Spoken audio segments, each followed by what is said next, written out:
For over 50 years, the University of Maryland has been at the forefront of American high-energy physics research. That legacy is now threatened by the most significant budget cuts in a generation. This year, sequestration in the U.S. has led to a $1 billion cut in funds for scientific research. The University of Maryland Electron ring has been especially hard hit. Also known as UMER, it's helped the university produce more accelerator physics PhDs in the last 5 decades than any other university in the U.S. The beams they study are at the heart of major discoveries in everything from materials science to medical diagnostics to the origin of the universe. This year they've lost 3/4 of their funding. We are at the 11th hour. If something doesn't happen in a year's time, most of us will not be here. Dr. Timothy Koth is a research professor on UMER, where scientists have begun to lose their paychecks. There are other members that are very senior members of our group that have been in accelerator physics for most of their careers, and they've lost all their funding completely. So I can think of 6 people right now that are zeroed out. So they haven't been fired, but they've been given no-cost appointments. So they come to work for free. They even pay for their own parking out of pocket to still come to work. Dr. Irving Haber is a senior research scientist on UMER, one of those 6 with no funding. I'm part of their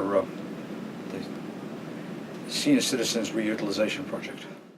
Even with no paycheck, Haber still feels like he has work to do. Well, I specialize in using computer simulations to reproduce experiments, and I found over the years that people quit too early. I'm trying to use the benefit of things that I found during my career and make sure that they're propagated to future generations.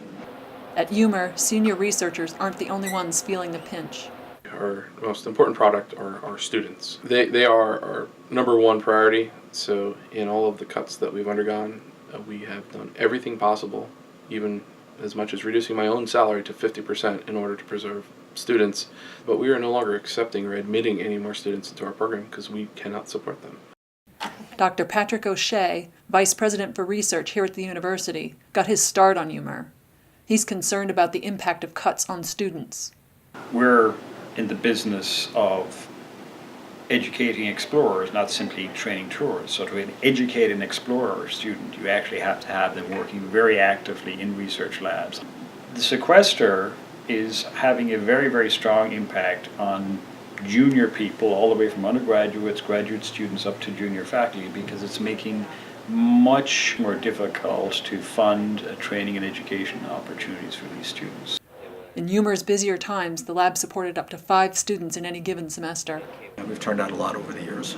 They've gone on to very nice careers and seem to have benefited from the education they got here.